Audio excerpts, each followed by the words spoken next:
welcome to some more tanky bollocks. Yeah, I mean, I'm running a tank here. We had just the most amazing fight, and I'm loving tanking at the moment. I'm loving the fact that, again, this isn't been my patch. This is the 1.8 Pyrex patch, because hardeners have obviously been reducing their effectiveness. So my active tank, which apparently is now becoming fit of the month. So, you know, how does that feel, guys? Using my fit. It's mine. Mine. You're using my fit? Mine. Look how look how close I came to die then. I am, of course, utterly trolling.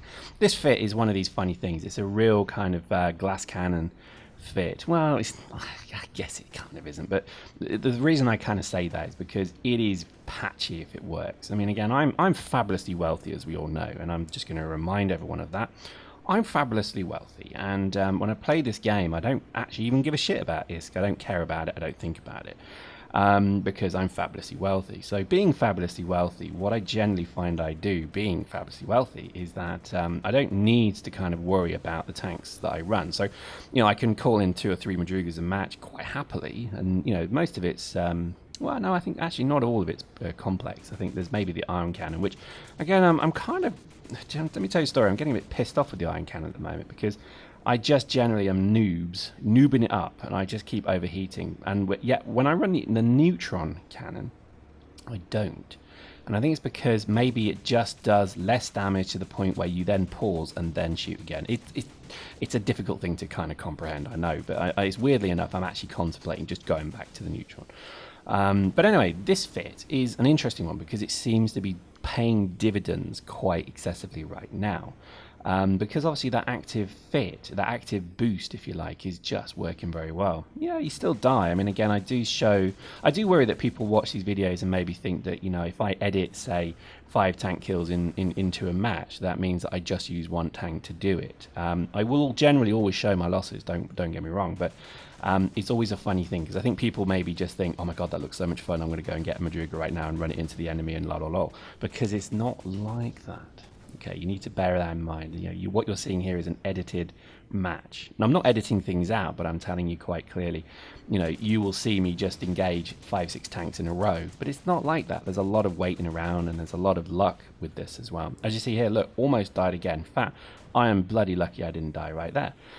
And this is the funny thing, because I think a lot of the time tanking is a very, very difficult thing. So as Delboy and I charge there, Delboy gets shot down. It's like, oh crap, there's 3 tanks around this corner here.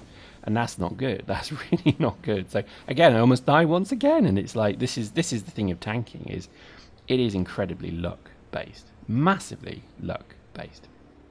And eventually your luck runs out, and eventually you get killed in some terrible, horrific way, as you're about to see here. And I think, you know, this is something to really bear in mind. A lot of the time people are just running Seekers and, you know, Somas and things like that. And to be honest, they're fair game, and I think, you know, they're pretty easy to be killed. But as you see, look, a Seeker militia railgun killed me. This is where I think the railgun needs to maybe still be a little bit, you know, adjusted. But to be honest, don't care.